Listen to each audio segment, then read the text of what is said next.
अगले आने वाले दिनों में वो ये भी कह दे कि नॉन फाइलर शादी भी नहीं कर सकता। में जो हमारे फाइनेंस मिनिस्टर साहब थे उन्होंने अनाउंस किया बजट में कि जो बंदा भी अपनी रजिस्ट्रेशन नहीं करवाएगा या वो खुद से टैक्स रिटर्न फाइल नहीं करेगा उसको पेनल्टी भी लगाई गई है और FIR करके 1 साल की सज़ा मुतय्यन की गई है, उसको सज़ा भी दी जाएगी। तो इनवाइस वो कच्ची रसीद दे रहे हैं उसकी पिक्चर खींचे और उस ईमेल पे इसको प्रॉपर आप ईमेल कर दें, फ़ौरन से उस पर एक्शन होगा, उस पर रेट होगी और PRA जो है वो उनके रेस्टोरेंट को सील भी कर सकती है। पहले स्मगलिंग बहुत ज़्यादा थी, अफगानिस्तान से ईरान से मोबाइल आ रहे हैं, गाड़ियाँ भर के आ रही हैं, वो उसको कोई टैक्स नहीं है, इधर हाल रोड या इधर लाहौर में फी सेंटर में बिक रही हैं और जनाब वो मिलियंस के मोबाइल हैं जो चंद पैसों में बेच देते थे और वो कोई टैक्स नहीं, उस पर कोई सेल परचेज कोई काउंट नहीं होती थी, कोई उसका एविडेंस नहीं था। इन्होंने एक्सपोर्ट के ऊपर भी टैक्स, एक एडवांस टैक्स भी लगा दिया। पहले एक्सपोर्ट पे 1% टैक्स लगा था, अब एडवांस टैक्स भी मजीद एक 1% लगा दिया, यानी कि 2% टैक्स हो गया ना। उसको सेक्टोरल कर दिया, 3 कैटेगरीज कर दी हैं, filer, active filer, late filer, non filer. अब एक्टिव फाइलर का 3% है, लेट फाइलर का 6% है, नॉन फाइलर का 9% है।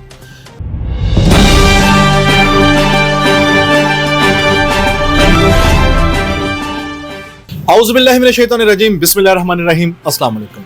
नाज़रीन, पाकिस्तान एक ऐसा मुल्क है जहां पर टैक्स कलेक्शन एक बहुत बड़ा मसला है। दुनिया के तरक्की याफ्ता ममालिक में तो ऐसा नहीं है और वहां पर लोग बड़े शौक और ज़ौक से टैक्स अदा करते हैं, लेकिन पाकिस्तान जैसे मुल्क में लोग ये शिकवा और शिकायत करते हुए दिखाई देते हैं कि हम एक ही चीज पर कई बार, कभी सेल्स टैक्स, कभी वेल्थ टैक्स, कभी इनकम टैक्स और कभी प्रॉपर्टी टैक्स के नाम पर बेशुमार बार टैक्स अदा करते हैं। ऐसा क्यों होता है और फिर उसके रिटर्न में गवर्नमेंट जो हमसे कमिटमेंट करती है वो बेसिक फैसिलिटीज हमें प्रोवाइड नहीं करती, जो कि तरक्की याफ्ता ममालिक की रविश से बरक्स है। आज हम मौजूद हैं यहाँ पर एक नामवर टैक्स के कंसल्टेंट हैं और उसके अलावा लाहौर टैक्स बार एसोसिएशन के जनरल सेक्रेटरी जिन्होंने हालिया इलेक्शन में अपनी सीट को विन किया है। आइए उनसे जानते हैं कि पाकिस्तान के अंदर ये टैक्स के मसाइल क्यों पेश आ रहे हैं और इनका सोल्यूशन क्या है और एक आम आदमी अपने इन टैक्स के मसाइल के साथ कैसे कोप अप कर सकता है। जी, हमारे साथ मौजूद हैं एडवोकेट उनीब अख्तर अंसारी साहब। आइए उनसे जानते हैं कि वो पाकिस्तान के अंदर टैक्स के सिस्टम के बारे में क्या राय रखते हैं। जी सर, क्या हाल है आपका? ठीक ठाक है, खैरियत से हैं? जी अल्हम्दुलिल्लाह, बहुत बहुत मुबारक हो आपको। जी खैर मुबारक जी, बहुत शुक्रिया आपका। पाकिस्तान के टैक्स के बारे में आज हम आपसे गुफ्तगू करना चाहते हैं। जी बिल्कुल बिल्कुल, आप बताएं। अच्छा, ये बताएं कि पाकिस्तान जो कि एक अंडर डेवलप्ड कंट्री है, यहाँ पे हर शख्स ये शिकवा करता नजर आता है कि हम टैक्स क्यों दें और क्या वजह है, गवर्नमेंट ने हमें दिया ही क्या है, हमें बेसिक फैसिलिटीज नहीं मिलती। गवर्नमेंट टैक्स तो उस सूरत में कलेक्ट करे कि जब हमें वो एजुकेशन अच्छी दे रहे हैं, सेहत का निज़ाम उन्होंने अच्छा किया है, हमें पेंशन्स का निज़ाम कोई अच्छा मिलता हो, तो ये फैसिलिटीज वो कहते हैं देते नहीं है, तो टैक्स हमारे के ऊपर कोई 5 दफ़ा 6 दफ़ा एक ही प्रोडक्ट के ऊपर लॉन्च कर दिया जाता है। तो क्या इसके बारे में टेक्निकली आप क्या इसको कैसे देखते हैं? जी बिल्कुल डॉक्टर साहब, इसमें देखें लोगों के कॉन्सेप्ट जो है ना थोड़े से वो गलत हैं। अब लोग ये कहते हैं जी हमने जो साबुन खरीदा, सरफ खरीदा, कुछ और चीज़ें ग्रोसरी की है, उस पर जो टैक्स कट गया है तो हमने इतना टैक्स दे रहे हैं तो हम इनकम टैक्स क्यों दे उसके बाद। तो उसका जो जवाब ये है कि जो आप एसेसरीज खरीद रहे हैं वो अपनी ज़रूरियात ज़िंदगी के लिए खरीद रहे हैं, उस पर इनकम टैक्स जो है ना वो आपकी अशिया पे चार्ज होता है, जो आप 18% सेल टैक्स पे कर देते हैं। अब वो सेल्स टैक्स जो है वो एक अलहदा चीज़ है, एक अलग चीज़ है, उसका जो है ना मैकेनिज़्म अलहदा है, FBR डिपार्टमेंट में उसका सेक्टर अलहदा है। इस तरह इनकम टैक्स जो अलग चीज़ है, इनकम टैक्स जो है वो आपकी इनकम के ऊपर है कि आपकी आमदन कितनी है। अब FBR के पॉइंट ऑफ व्यू से 6 लाख एनुअल यानी कि 6 लाख रुपया सालाना जो बंदा पैसे कमा रहा है उस पे उसको एग्जम्पशन है। 6 लाख से ऊपर अगर वो पैसे कमाता है यानी कि 50,000 पर मंथ से ज़्यादा पैसे पर मंथ कमाता है तो वो टैक्स के नेट में आ जाता है और उसको अपनी इनकम पे टैक्स पे करना होता है। FBR ने डिफरेंट स्लैब रेट दिए हैं, 0.25% से लेकर वो 35% तक जाते हैं, तो वो उस लिहाज से टैक्स जो है ना वो पे करना होता है हर टैक्स पेयर को। अच्छा सर, ये बताइएगा कि ये जो आप इनकम की बात कर रहे हैं 50,000 रुपया मंथली, ये अपने ज़ाती एक्सपेंसेस को एक्सक्लूड करके है या मतलब जो उसको ये इनकम आ रही है ये जस्ट उसके ऊपर टैक्स इंक्लूड होता है? जी बिल्कुल, इसमें जो बिजनेस के एक्सपेंसिंग जो कॉस्ट है वो एक्सक्लूड करनी है, वो निकालनी है, और जो ज़ाती खर्चे वो आपने नहीं निकालने, क्योंकि ये आपकी नेट इनकम है, तो नेट इनकम से ही आपने ज़ाती खर्चे करने हैं। अच्छा सर, अगर कोई सैलरीड पर्सन है, उस सैलरीड पर्सन के लिए, और मतलब बिजनेसमैन के लिए तो आपने बता दिया कि वो अपने जाती खर्चे जो उनसे है वो इसके अंदर इंक्लूड करेगा। सैलरीड पर्सन को कई कंपनीज तो टैक्स काट कर देती हैं, और कुछ कंपनीज ऐसी हैं जो टैक्स काट कर नहीं देती, वो कहती हैं ठीक है आप अपने टैक्स को खुद ही मैनेज करें, तो वो कैसे मैनेज कर सकता है इसको? जी बिल्कुल, सैलरी पर्सन जो है वो अपनी सैलरी उनको मिलती है, जो टैक्स काट के वो सैलरी मिलती है, तो उसके लिए एफबीआर ये कहता है कि जो कंपनीज टैक्स नहीं काटती तो वो खुद से टैक्स पेयर अपना टैक्स जमा करवाए। अंडर सेक्शन 149 है इनकम टैक्स ऑर्डिनेंस 2001 का, कि उसमें क्लियर मेंशन है, और उसमें स्लैब रेट उसी तरह दिए गए हैं जैसे बिजनेसमैन के लिए दिए गए हैं। उसमें भी सैलरी 6 लाख सालाना एग्जम्प्ट है, जो मंथली 50,000 की सैलरी अगर कोई बंदा ले रहा है उसको एग्जम्प्ट है, वो टैक्स नेट में फाल नहीं करती। लेकिन जैसी सैलरी 6 लाख से ऊपर जाती है उसको टैक्स जो है उस पर देना पड़ता है। वो कंपनी या तो विद होल्ड कर लेती है, डिडक्ट कर लेती है, या फिर अगर वो डिडक्ट नहीं करती तो टैक्स पेयर के ऊपर लायबल है कि वो अपना टैक्स जो भी बनता है वो अपना जमा करवाए। At the end of the year जब वो टैक्स रिटर्न फाइल होती है, 30 सितंबर इसकी ड्यू डेट होती है, तो उसमें जब वो रिटर्न फाइल होती है तो उसमें वो अपना चालान उसके साथ जमा करवाना उस पर लाजिम है। अच्छा सर, अगर कोई इंसान नहीं उसको जमा करवाता, मतलब कई साल से नहीं करवा रहा और उसकी इनकम 50,000 से ऊपर है, तो फिर उसके लिए क्या पॉलिसी है? डिपार्टमेंट की पॉलिसी क्या है? स्टेट पॉलिसी इसके बारे में क्या कहती है? नहीं, इसमें अब 2 कैटेगरीज है ना, इसमें आप सैलरी इंडिविजुअल की बात कर रहे हैं, आप बिजनेस की बात कर रहे हैं, दोनों की। हाँ, अगर आप सैलरी की बात करेंगे तो अगर उस पर कोई लाइबिलिटी टैक्स की बनती है वो जमा नहीं करवाता, at the end of the year अब गवर्नमेंट के जो मुलाजमीन है जब वो पेंशन पे जाते हैं तो उनको एक एनओसी दरकार होता है एफबीआर से। वो एनओसी तब तक नहीं मिलता जब तक उनकी टैक्स लाइबिलिटी क्लियर नहीं हो जाती। वो कमिश्नर जो मुतलका कमिश्नर इशू करता है वो तब इशू करेंगे कि जब उसकी जो टैक्स लाइबिलिटी क्लियर है, फिर वो उनको एनओसी देंगे तो फिर उनकी पेंशन स्टार्ट हो जाती है। अदरवाइज उनकी जो टैक्स जो बकाया जाता है वो उनको देने पड़ते हैं। इसी तरह बिजनेसमैन के पॉइंट ऑफ व्यू से बिजनेसमैन जो अपनी टैक्स रिटर्न फाइल करता है उसकी टैक्स लायबिलिटी अगर बनती है तो इसका मैकेनिज्म है ऑडिट का। एफबीआर हर साल ऑडिट करता है, 214C सेक्शन है, उसमें स्क्रूटनी करता है एफबीआर इस्लामाबाद। उन्होंने एक सॉफ्टवेयर बनाया हुआ है, वो टोटल एनटीएन होल्डर है पाकिस्तान में 5.5 मिलियन प्लस जो है ना वो एनटीएन होल्डर रजिस्टर्ड है, और वो लोग अपनी टैक्स रिटर्न फाइल करते हैं। अब वो तमाम एनटीएन होल्डर को उस सॉफ्टवेयर में इन्होंने पुट किया हुआ है, उसमें स्क्रूटनाइज करके सॉफ्टवेयर खुद अज्यूम करता है कि जी इन लोगों का ऑडिट कर लें। उनमें से वो 1 लाख बंदा असेस कर लेते हैं, उनका वो ऑडिट करते हैं। अब वो जब ऑडिट करते हैं उसमें पता लगता है कि एक बंदे की कितनी इनकम थी, उसने कितना टैक्स पे किया है या नहीं किया। अगर नहीं किया उसको नोटिस आ जाता है और वो अपनी बकाया लायबिलिटी उसको पे करनी पड़ती है। अदरवाइज फिर लिटिगेशन है और उसके प्रोसिक्यूशन भी है, पेनल्टीज भी है डिफरेंट, फिर एफबीआर के सारे मामला हैं, फिर वो आगे से टैक्स रिकवर कर लेते हैं।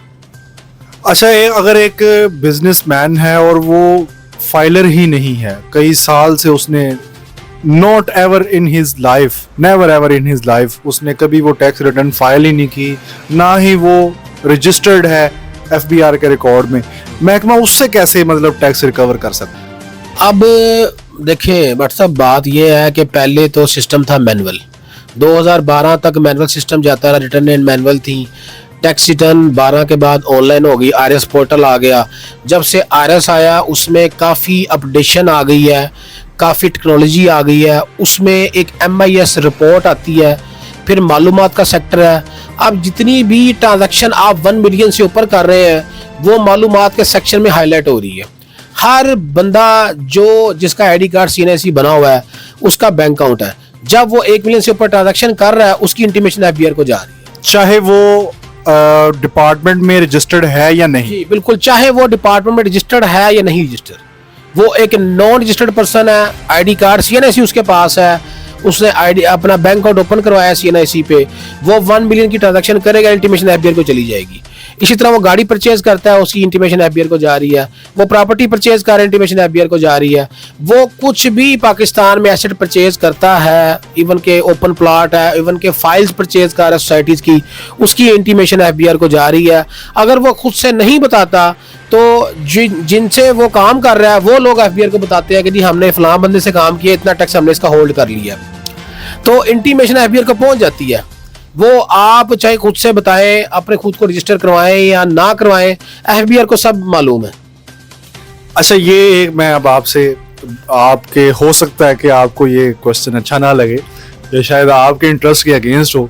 मैं एक क्वेश्चन पूछना चाहूँगा कि क्या टैक्स रिटर्न फाइल करने के लिए किसी एडवोकेट, किसी वकील की सर्विसेज को हासिल करना ज़रूरी है या कोई भी इंडिविजुअल इसको खुद भी रिटर्न फाइल कर सकता है? नहीं, ये बड़ा अच्छा क्वेश्चन है, मैं समझता हूँ। इसमें देखिए, लोगों को गाइडेंस की ज़रूरत है। वैसे तो एफबीआर ने अपनी मोबाइल ऐप भी बनाई है।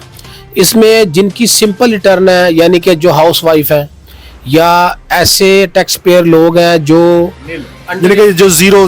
जो अंडर 18 है, या जो ऐसे टैक्स पेयर हैं जो नॉन रेजिडेंट है, ठीक है, जो बाहर के मुल्क रहते हैं, वो कभी इधर भी उनको ज़रूरत है एक्टिव फाइल होने की, तो यहाँ भी एंट्री नंबर लिया हुआ है। या कुछ ऐसे लोग हैं जो सैलरी पर्सन है, उनका एसेट कुछ भी नहीं है, तो वो खुद से अपनी रिटर्न पोर्टल पे जाके फाइल कर सकते हैं अगर थोड़ी सी हाव नाव रखते हैं। लेकिन जो बिजनेसमैन तबका है, जो कंपनीज के ओनर हैं, जो मैन्युफैक्चरिंग केस है, जो इंपोर्ट एक्सपोर्ट कर रहे हैं, रिटेल कर रहे हैं, होलसेल कर रहे हैं, जो आपकी ट्रेडिंग कर रहे हैं, वो लोग खुद से टैक्स रिटर्न फाइल नहीं कर सकते। उनको प्रॉपर एक क्वालिफाइड टैक्स कंसल्टेंट की ज़रूरत है। अब इसकी मिसाल मैं छोटी सी इस तरह ही दूंगा कि अब जाहिर है हमारा भी काम टैक्सेशन का है, तो हमारे पास भी आते हैं टैक्स पेयर। 2 years ago एक टैक्स पेयर आया, उसने कहा ये रिटर्न हमने फाइल करवाई थी कहीं से, तो वकील साहब ये जो टैक्स रिटर्न हमने फाइल करवाई, थोड़े से पैसे दे के फाइल हो गई, अभी हमें नोटिस आ गया। अब वो नोटिस मैंने पढ़ा, ऑर्डर आया था, बल्कि ऑर्डर पास हो चुका है, उसको 7,95,00,000 रुपए टैक्स लग गया उस बंदे को। अब वो कहता है जी मुझे पता ही नहीं, मुझे नोटिस कब इशू हुए हैं, मुझे मिले ही नहीं है, मेरे खिलाफ ऑर्डर पास हो गया। अब रिकवरी वाले ने फ़ोन किया एफबीआर से, जी हमें रिकवर कराएं 8 करोड़।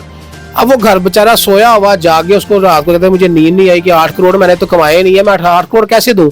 वो मैं समझता हूँ कुछ उनकी टैक्स पेयर की गफलत है कि वो ऐसे नॉन प्रैक्टिशनर या नॉन क्वालिफाइड या अनप्रोफेशनल लोगों से जो अपनी टैक्स रिटर्न फाइल करवाते हैं, जिनको जो इतनी हाव नाव नहीं रखते, वो माइनर सी फीस लेके आपको फाइलर तो कर देते हैं, टैक्स रिटर्न फाइल कर देते हैं, पर वो प्रॉपर कॉलम फिल नहीं करते। अब बाकायदा फिनांस एक्ट 2024 में ये लॉ पास हो चुका है कि जो भी बंदा, जो टैक्स पेयर अपनी प्रॉपर टैक्स रिटर्न फाइल नहीं करेगा, अगर वो अपनी जो स्टेटमेंट है, जो अपनी इंफॉर्मेशन प्रॉपर नहीं देगा या वो प्रॉपर फाइलिंग नहीं करेगा, उसको 5 लाख रुपया पेनल्टी है। और उसको उन्होंने 1 साल की प्रोसिक्यूशन अनाउंस किया कि 1 साल की कैद भी हो सकती है। सेक्शन 191A इंसर्ट कर दिया है फिनांस एक्ट 2024 में। उसके तहत प्रोसिक्यूशन, उनको FIR होगी, उसको सजा भी होगी और उसको पेनल्टी भी जो बहुत हाई लगाई गई है। तो मैं ये समझता हूँ कि प्रॉपर क्वालिफाइड कंसल्टेंट के पास जाएं, उसको प्रॉपर फीस दें और अपनी रिटर्न्स प्रॉपर फाइल करवाएं, बजाय कि आप बाद में कहे जी हमें 8 करोड़ टैक्स लग गया या 5 करोड़ लग गया। अब वो बंदा जिस तरह मैं जिसका बता रहा हूँ कि वो बेचारा ने इतने पैसे जिंदगी में नहीं कमाए जितना उसको टैक्स लग गया। तो अगर वो किसी प्रॉपर कंसल्टेंट से टैक्स रिटर्न फाइल करवाता, तो मेरा ख्याल है तो इस तरह का नोटिस उसको कभी आता ही ना, या उसको इतना बड़ा टैक्स ना लगता। अच्छा सर, ये बताइएगा कि ये बड़े बड़े ब्रांड्स होते हैं, जैसे अगर हम लाहौर में चले जाएं तो बड़ा पोश एरिया लाहौर का गुलबर्ग, और वहाँ पर बहुत बड़े ब्रांड्स भी मौजूद हैं, रेस्टोरेंट्स भी मौजूद हैं। इसी तरह डिफेंस में चले जाएं तो बेशुमार जगहों पर बड़े ब्रांड्स मौजूद हैं।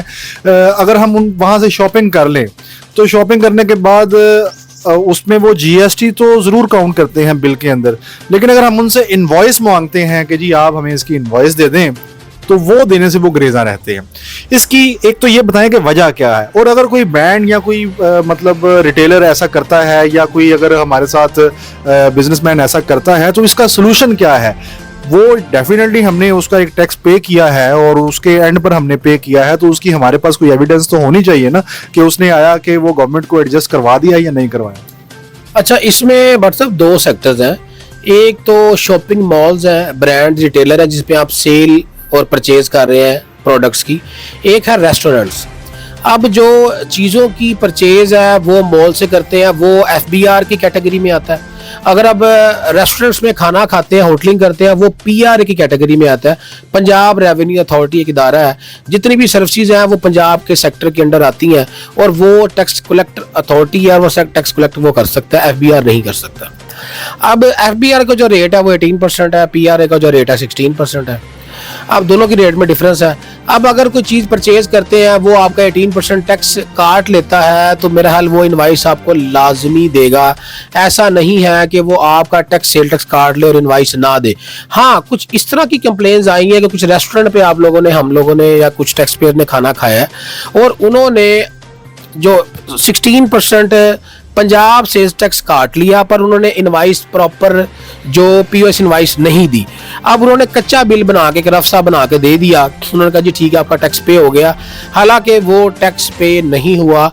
उसके लिए PRA ने अपनी वेबसाइट के ऊपर एक हेल्पलाइन नंबर भी दिया हुआ है, उसमें ईमेल एड्रेस भी दिया हुआ है, esport@pra.gov.pk पे आप उनकी कंप्लेन कर सकते हैं।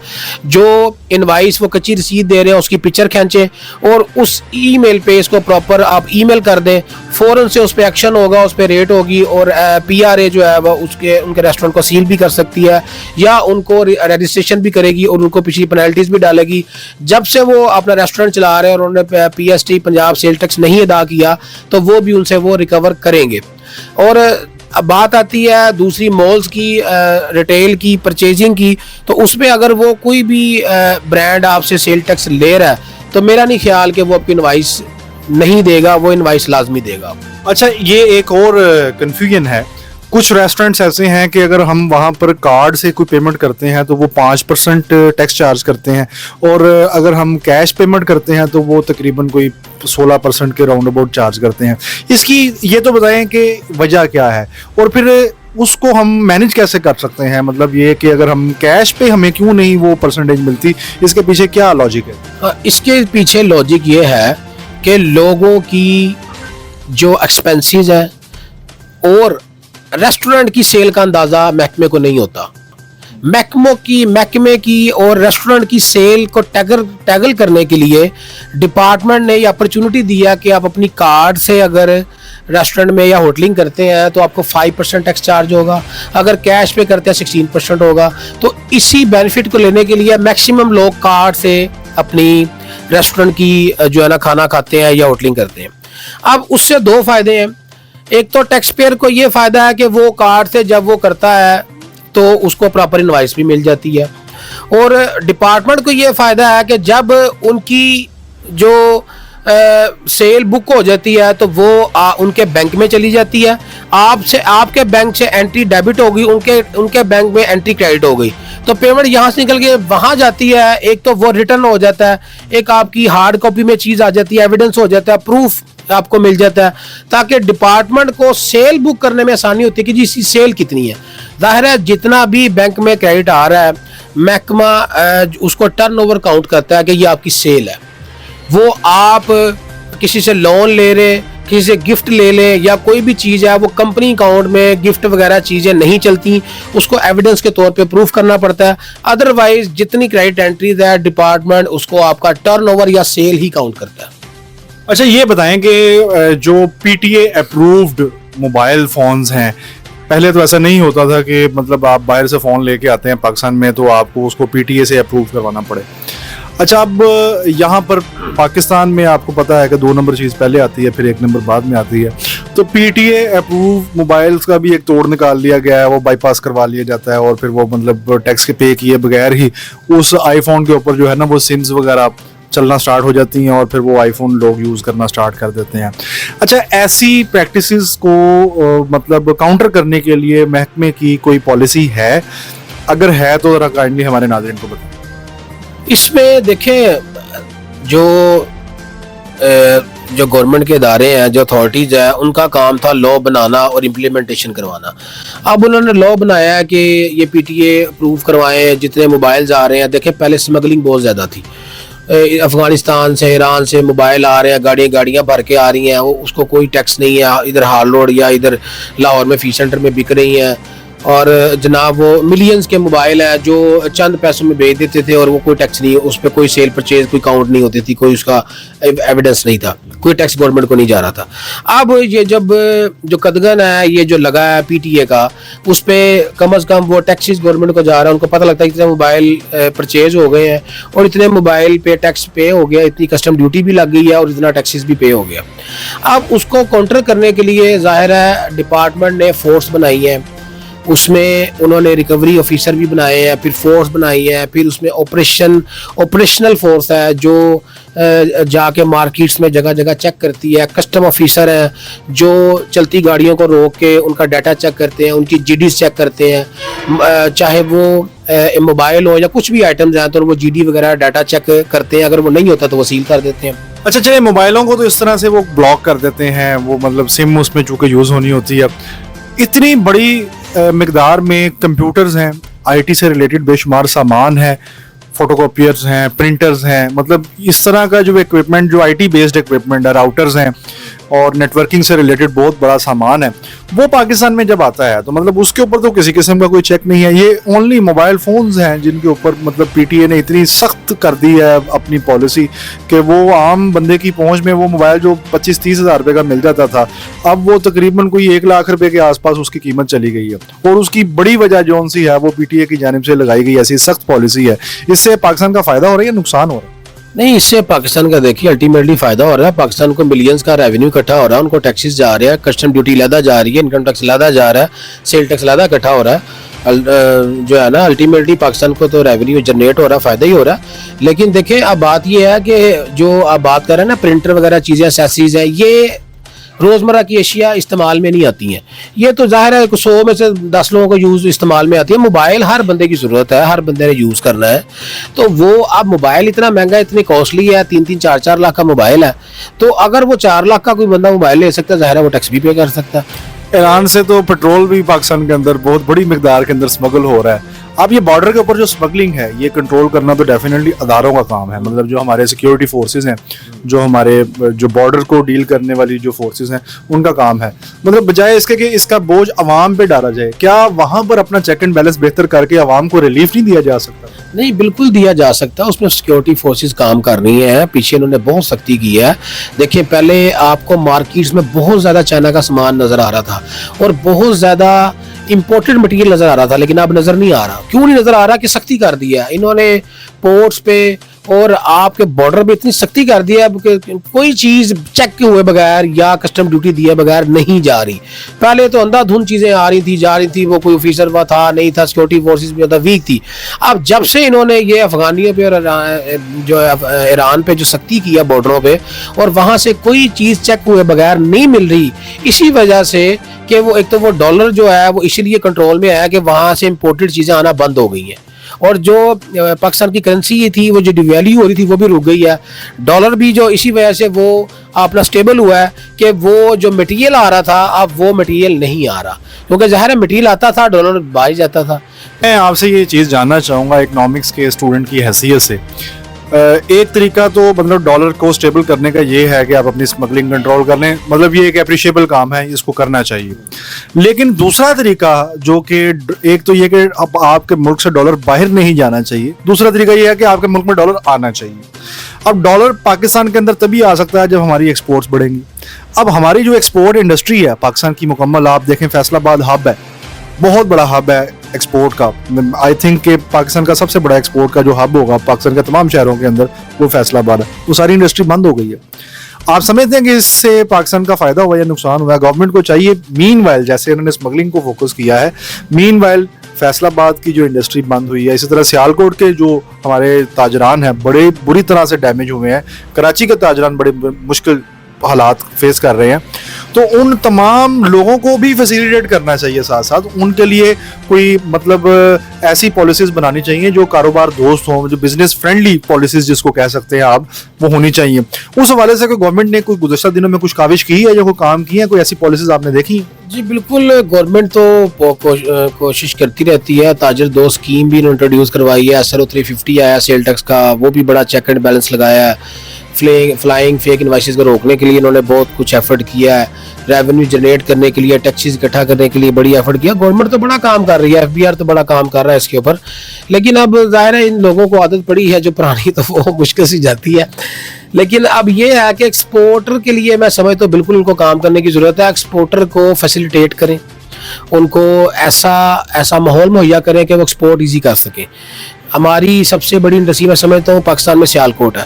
सियालकोट का बहुत मटेरियल आपकी ये जितनी इंस्ट्रूमेंट है, सर्जिकल आइटम्स, ये सारी सियालकोट से जा रही हैं। स्पोर्ट्स आइटम पूरी दुनिया में, वर्ल्ड में मशहूर है पाकिस्तान की, वो सियालकोट से जा रही हैं। बहुत सी आइटम सियालकोट से जा रही हैं। आपकी ये वजीराबाद से ये जो नाइफ, गुजरांवाला सेक्टर से जो सर्जरी का सामान है मेजर जो है ना, वो वहां से एक्सपोर्ट किया जा रहा है। जी वो जा रहा है। तो अब उसके अंदर भी प्रॉब्लम ये है कि वो एक्सपोर्ट तो कर रहे हैं, फिर आगे से रिफंड रुक जाते हैं कि भी जब जितने भी ये मैन्युफैक्चरर हजरात हैं वो एक्सपोर्ट करते हैं, ज़ाहिर है उसके ऊपर रिफंड लेना होता है, क्योंकि वो टैक्स इधर जब वो इनपुट पर लेते हैं तो फिर टैक्स कट जाता है, एक्सपोर्ट करते हैं फिर टैक्स कट जाता है। तो डिपार्टमेंट की पॉलिसी है रिफंड देने की, आगे से वो रिफंड नहीं मिलता। फिर वो पीछे महकमे के पीछे सारे बिजनेसमैन भागते फिरते हैं कि जी हमें मिलियंस का रिफंड है, हमें रिफंड दें। तो मैं ये समझता हूँ गवर्नमेंट को पॉलिसीज बेहतर करनी चाहिए। अगर वो टैक्स इकट्ठा कर रहे हैं तो फिर उनको रिफंड देने में भी नहीं कोई कराहत होनी चाहिए, रिफंड उनको दे, ताकि एक्सपोर्टर देखें, एक्सपोर्टर के पास पैसा आएगा तो फिर ही वो मैन्युफैक्चर करेगा चीजें। लोकल कितने लोगों को रोजगार मिलेगा? हाँ, रोजगार मिलेगा और फिर ही वो एक्सपोर्ट करेगा। और एक्सपोर्ट की पॉलिसीज को थोड़ा सा लीनियंट वे में ले, थोड़ा नरम करे। अब इन्होंने एक्सपोर्ट के ऊपर भी टैक्स, एक एडवांस टैक्स भी लगा दिया। पहले एक्सपोर्ट पे 1% टैक्स लगा था, अब एडवांस टैक्स भी मजीद एक 1% लगा दिया, यानी कि 2% टैक्स हो गया ना। तो थोड़ी सी पॉलिसीज को सॉफ्ट करने की जरूरत है ताकि बिजनेसमैन मैक्सिमम एक्सपोर्ट करे और इंपोर्ट कम करे। ज़ाहिर है जब एक्सपोर्ट बढ़ेगी, रेवेन्यू जनरेट होगा, पाकिस्तान में डॉलर ज़्यादा आएगा, रेवेन्यू ज़्यादा होगा तो मुल्क तरक्की करेगा। अच्छा, 2 साल पहले जो हमारा रियल एस्टेट का बिजनेस है ये बहुत तेजी से ग्रो कर रहा था और लोग उसमें धड़ाधड़ इन्वेस्टमेंट कर रहे थे। और मैं ये समझता हूँ कि पाकिस्तान के फास्टली ग्रोइंग जो बिजनेसेस थे उनमें real estate that was on top of the list. तो अब जो हालात हैं रियल एस्टेट के वो इंतहाई मखदूश हो चुके हैं। बड़े बुरे हालात से लोग गुजर रहे हैं जो रियल एस्टेट के बिजनेस से रिलेटेड हैं। जो इन्वेस्टर्स हैं वो बड़ी तरह और इस तरह सोसाइटीज़ जिन्होंने बनाई हैं, बड़ी बड़ी हाउसिंग स्कीम्स बनाई हैं, वहाँ पर बल्कि जो उनका परचेजिंग रेट था उससे भी नीचे चली गई हैं वैल्यूज़ 2 साल के बाद। उसके पीछे क्या रीज़न देखते हैं? मतलब क्या पॉलिसी है गवर्नमेंट की जिसने इस सेक्टर को इस तरह नुकसान पहुंचाया है? क्या गवर्नमेंट के जो पॉलिसी है, जो इन्होंने इंटरेस्ट रेट बहुत ज़्यादा बढ़ाया है बैंक्स का, क्या ये भी रिलेटेड है रियल एस्टेट के इस बिजनेस के डाउनफॉल के साथ? इस पे अपनी राय क्या देंगे आप? जी बिल्कुल बट साहब, ये जो रियल एस्टेट का सेक्टर है ये बहुत लॉस में जा रहा है और बहुत बड़ा ड्रॉबैक आया है इसमें। उसकी वजह है टैक्सेस बहुत ज़्यादा गवर्नमेंट ने लगा दी हैं कि एक बंदा प्रॉपर्टी परचेज करता है वो 236K का टैक्स लहदा से देता है, फिर वो प्रॉपर्टी सेल करता है 236C का टैक्स लहदा से देता है। उसके बाद एक नया टैक्स इंट्रोड्यूस करवा दिया लास्ट ईयर 7E का, कि जो बंदा सेल करेगा 7E का फिर वो टैक्स देगा। तो इतने टैक्सेस लगा दिए गए, फिर उसका रेट बहुत हाई कर दिया। पहले रेट था फाइनल को 3% और नॉन फाइनल को 6% था, 2 कैटेगरीज थी। अब उसको सेक्टोरल कर दिया, 3 कैटेगरीज कर दी हैं, filer, active filer, late filer, non filer. अब एक्टिव फाइलर का 3% है, लेट फाइलर का 6% है, नॉन फाइलर का 9% है। ये बेचने वाले को है। खरीदने वाले को इसी तरह जो है एक्टिव फाइलर का 3% है, लेट फाइलर को भी 6% है और नॉन फाइलर को 20% तक जाता है वो।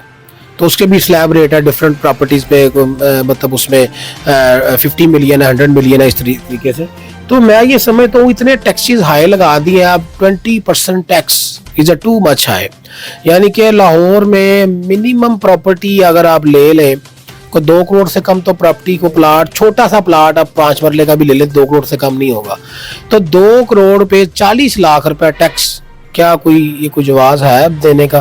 कि एक बंदे ने प्रॉपर्टी सेल की है, उसे कहें जी 40 लाख टैक्स आप जमा करवा दें, तो मेरा नहीं ख्याल कि वो कभी प्रॉपर्टी खरीदने की सोचेगा भी। लेना दूर की बात है, सोचेगा नहीं कि मैं प्रॉपर्टी लूंगा। इंटरेस्ट रेट का कोई ताल्लुक है इसके साथ? नहीं, इंटरेस्ट रेट का ताल्लुक ये है कि इंटरेस्ट रेट गवर्नमेंट ने हाई किया, क्योसिक जो था वो बढ़ गया, उसकी वजह से लोगों ने, बिजनेसमैनों ने पैसा प्रॉपर्टी से निकाल के बैंकों में डाल दिया। अब इंटरेस्ट रेट हाई हो गया, 18.9% था, पहले 20% से भी ज्यादा, 25 तक गया, 24 तक गया, वो नीचे आके 18 पे आया, अब फिर नीचे आके शायद 14 तक आ गया नीचे। लेकिन इतना हाई रेट है कि वो जो पैसा प्रॉपर्टी में था उस पर टैक्स इतने लग रहे हैं कि वो प्रॉफिट ही नहीं बच रहा, तो वो लोगों ने पैसा निकाल के सारा बैंकों में रख दिया। अब वो प्रॉफिट वहाँ से लोग ले रहे हैं, उसमें टैक्स भी कम है और प्रॉफिट ज़्यादा है। ज़ाहिर है लोगों ने तो देखना हमें प्रॉफिट कहाँ से आ रहा है। तो इसीलिए जो प्रॉपर्टीज़ का डाउनफॉल हुआ कि टैक्सेस बहुत हाई लग गया, लोगों की अप्रोच ही नहीं है कि वो इतना टैक्स दे सकें। अच्छा, आपने भी रिसेंटली इलेक्शन लड़ा है और इलेक्शन, जाहिर बात है कि पाकिस्तान का जो इलेक्शन है ये अच्छे खासे फंड्स के साथ लड़ा जाता है। और इलेक्शन, बार का कोई भी इलेक्शन हो, आप लाहौर बार को देख लें, किसी भी बार को देख लें, टैक्स बार को देख लें, इनके इलेक्शंस को जीतने के लिए खतीर रकम खर्च की जाती है। अच्छा लें, ये हर एक का हक है कानूनी तौर पर। इतनी खतीर रकम को खर्चने के बाद जब एक कैंडिडेट विन कर जाता है, 1 साल के लिए आई थिंक विन करते हैं, मतलब 1 साल के लिए, 1 ईयर के लिए, उस 1 साल के अंदर मतलब उनको क्या रिटर्न मिलता है, क्या बेनिफिट्स मिलते हैं जिसके लिए इतनी भागदौड़ की जाती है और इतना सारा कुछ जो कि हम देखते हैं, सड़कें सज जाती हैं और फिर माशाल्लाह बड़ी बड़ी दावतें और फिर मुरग़्ग़ब ग़िज़ाएं और ज़ियाफ़तें चलती हैं। मतलब इसके पीछे क्या रीज़न है, ये क्या वजह है कि लोग इन इलेक्शंस को इतना सीरियस लेते हैं? बट साहब देखिए, मैं समझता हूँ कि जो वकील सियासत नहीं करता ना, तो वो फिर प्रॉपर अपनी प्रैक्टिस नहीं चला सकता। पाकिस्तान के अंदर लोग शॉर्टेस्ट वे ढूंढते हैं आगे निकलने का, तरक्की करने का। तो शॉर्टेस्ट वे वकला हज़रात के लिए सियासत है। तो अब अगर आप 15 साल 20 साल प्रैक्टिस कर लें तो वो आप इतने हाईलाइट या इतने ज़्यादा आगे नहीं, मैं समझता, जा सकते सियासत या इलेक्शन लड़े बगैर। तो अगर आप इलेक्शन लड़ लेंगे, वो जो 20 साल का फासला तय करना वो आप 5 साल में कर लेंगे। तो ये एक वजह है कि आप एक रिनाउंड पर्सन बन जाते हैं और फिर एक ताल्लुकात किसी लेवल पे चले जाते हैं। मिनिस्टर से मीटिंग है आपकी, सीएम से मीटिंग है, गवर्नर से मीटिंग है आपकी, चेयरमैन एफबीआर से मीटिंग है, या आपकी कमिश्नर से डायरेक्ट मीटिंग्स है। जो आम एक वकील वहाँ तक उसकी रसाई नहीं होती, या वो नहीं पहुँच सकता, या उसको टाइम नहीं मिलता, या वो खुद भी उनको टाइम वो लोग नहीं देते हैं। बार का ऑफिस बेरर होने का सिर्फ एक ये फ़ायदा कि उसके ताल्लुकात किसी लेवल पे जाके चले जाते हैं, या कुछ लोग एक वो रिनाउंड पर्सन हो जाता है या वो जानना शुरू कर देते हैं। अदरवाइज़ तो कोई ऐसा सच है उसमें कोई वैसे बेनिफिट नहीं है। हाँ, कुछ उसमें ये भी है कि कोई अच्छी कंपनीज वो आपको कैच कर ले, या वो आपको कोई केसेस वगैरह दे दे, क्योंकि एक आपका नाम बन जाता है, एक रिनाउंड पर्सन हो जाते हैं। तो बाकी ये है कि बाकी सच है तो उसका कोई ऐसा वो नहीं है। हाँ, इलेक्शन के लिए कंपटीशन बहुत ज़्यादा है। देखिए अब लाहौर में सिर्फ 35,000 प्लस वकील है। अब ज़ाहिर है 35,000 प्लस वकील जो है वो हर बंदा इलेक्शन लड़ना चाहता है। अब उसमें डिफरेंस किस तरह आप मुतय्यन करेंगे कि भी कौन बंदा आगे? अब ज़ाहिर है उसका तो फिर जमहूरियत है, कंपटीशन है। अब जब कंपटीशन होता है तो जो अच्छा परफॉर्म करता है, जो अच्छा अब अच्छे खाने खिलाता है। नहीं, खाने पे तो वैसे ही पंजाब बार कौंसिल ने पाबंदी लगाई है पीछे लास्ट ईयर। उन्होंने कहा जी कोई खाने अगर किसी के होंगे उसकी कैंडिडेटशिप को कैंसिल कर दिया जाएगा, वो उम्मीदवार नहीं बन सकता। उसमें उन्होंने सिंपल सा कहा चाय समोसा या चाय पैटीस आप खिला सकते हैं मैक्सिमम, या चाय पिला दें, मतलब या बोतल पिला दें, तो आपने खाने नहीं खिलाने। इसी चीज़ को ख़त्म करने के लिए पंजाब बार कौंसिल ने इकदाम दिया है कि खाने पे बंदी लगा दी है। अब कोई भी कैंडिडेट खाने ओपन नहीं खिला सकता। हाँ, अपने ऑफिस में कोई बंदा 10 बंदे बुला के खाना खिला दे तो वो उसकी एक अपनी उसका है। अच्छा, ऐसा भी तो हो सकता है जैसा कि आप फरमा रहे हैं कि मतलब जो अगले 10 साल के सफ़र को आसान करने के लिए इंसान जो अपनी पिछली स्ट्रगल है उसको कैश करे और सियासत के जरिए बूम हासिल कर ले। ऐसा भी तो हो सकता है कि बूम हासिल करने के लिए वो अपने 20 साल में जो उसने कमाया है वो इलेक्शन पे लगाए, हार जाए और उसके पास कुछ भी ना रहे। जी बिल्कुल, ये तो इसमें रिस्क है कि हमारे सामने किस तरह के 2 वाक़यात भी हुए हैं। लाहौर बार के 1-2 दोस्त हमारे इलेक्शन लड़े हैं और वो मुसलसल 4 साल लड़ते रहे हैं और उन्होंने सारी प्रॉपर्टियाँ चीज़ें बेच दी हैं, पर वो फिर भी हार गए हैं। 4 साल मुसलसल लूज करते रहे हैं और बड़े बुरे हालात हैं। तो मैं ये समझता हूँ कि इलेक्शन लड़ना एक बड़े हौसले का काम है। हौसले के साथ साथ फाइनेंस की भी ज़रूरत है, और फिर आपकी टीम इलेक्शन लड़ती है। टीम होनी चाहिए आपके साथ। अगर आपके पास टीम नहीं है, आपकी पर्सनैलिटी नहीं है, आपका बैकग्राउंड नहीं है, फाइनेंस नहीं है, तो फिर आप इलेक्शन नहीं लड़ सकते। पाकिस्तान, जी बिल्कुल, पाकिस्तान में इलेक्शन नहीं आप लड़ सकते। अगर ये सारी चीज़ें आपके साथ हैं तो फिर आप बिल्कुल इलेक्शन में आए। आखिरी पैगाम जो आप मतलब जो मौजूदा हालात हैं और जो टैक्स का सिस्टम है उसके हवाले से हमारे नाज़रीन को क्या देना चाहें? आखिरी पैगाम मैं यही देना चाहूँगा कि सब लोग जितने भी हैं जो टैक्स पेयर बनना चाहते हैं या जो बिजनेसमैन हजरात हैं स्पेशली तौर पे, वो अपने खुद से टैक्स नेट में आए, बजाय कि FBI नोटिस भेजकर और ज़बरदस्ती जबरन वो आपको टैक्स नेट में लेकर आए और आपसे टैक्स भी ले। और प्रोसिक्यूशन भी क्योंकि अनाउंस हो चुकी है, इस साल फिनांस एक्ट 2024 में प्रोसिक्यूशन अनाउंस हो गई है।